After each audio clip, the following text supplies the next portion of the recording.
Hello my dear friends, આજે આપણે reading કરવા જઈ રહ્યા છીએ કુંભ રાશિવાળા લોકો કે જેમના નામ ગ શ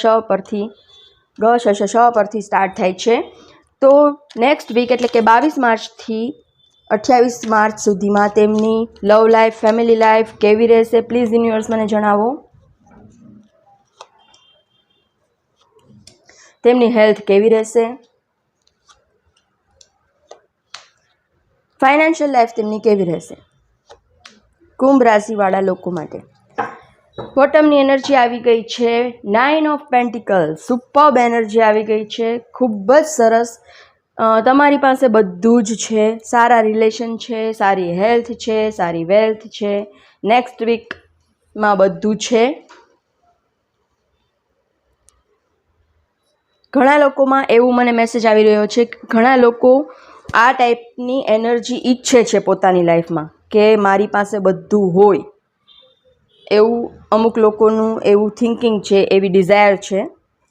ઓકે, તો ફેમિલી લાઈફ, લવ લાઈફમાં એવું દેખાઈ રહ્યું છે કે તમે ઓથોરિટીવાળા ખૂબ જ છો, કે હું કહું એમ જ થવું જોઈએ. આ મેં માર્ક કર્યું છે કે કુંભ રાશિવાળા લોકોમાં આ કાયમ માટે આ કાર્ડ આવે છે, ઓથોરિટીવાળું. તમારો નેચર એ ટાઈપનો છે, ઓથોરિટીવાળો. તો તમારે રિલેશન જે છે, તમારા બધા રિલેશન ઘરમાં, સમાજમાં, એને તમારે અન્ડરસ્ટેન્ડિંગથી મેન્ટેન કરવાના છે. તમે કહો એમ કાયમ નહીં થાય.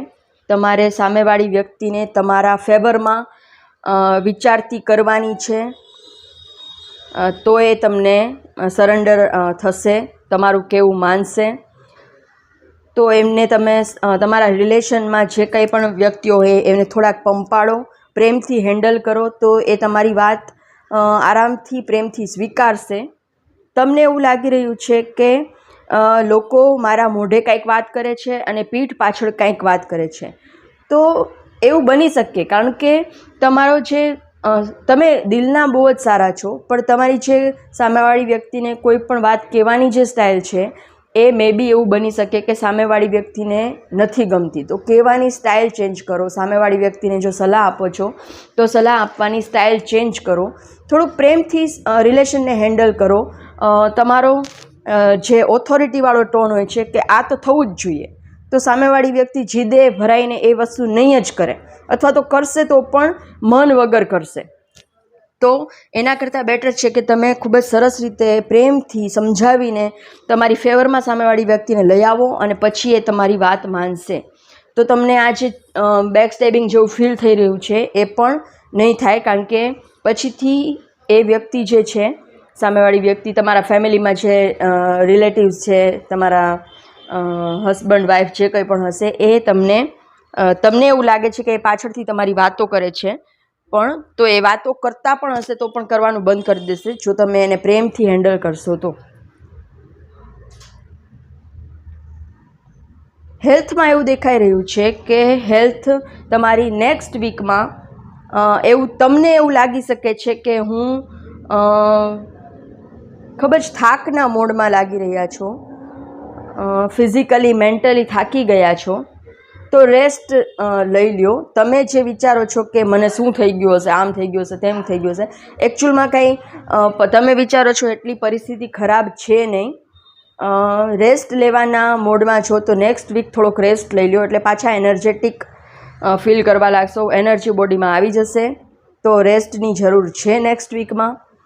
રેસ્ટ નહીં લ્યો તો પરિસ્થિતિ બગડી શકે એમ છે, તો રેસ્ટ લેવાનું તમને કહી રહ્યા છે ડિવાઇન.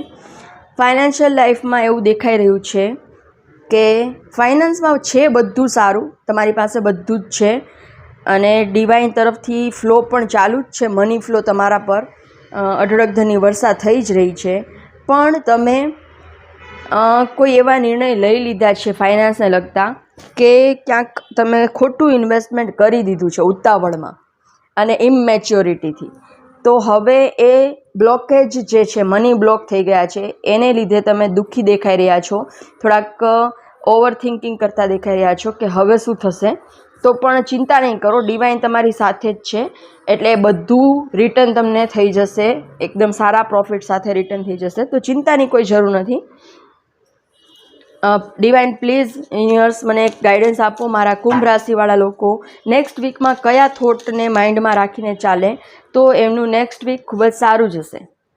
લેઝીનેસ મતલબ કે આમાં પણ આવેલું તમને આરામની જરૂર છે તો આરામ કરો, બહુ બધો દિમાગ નહીં ચલાવો,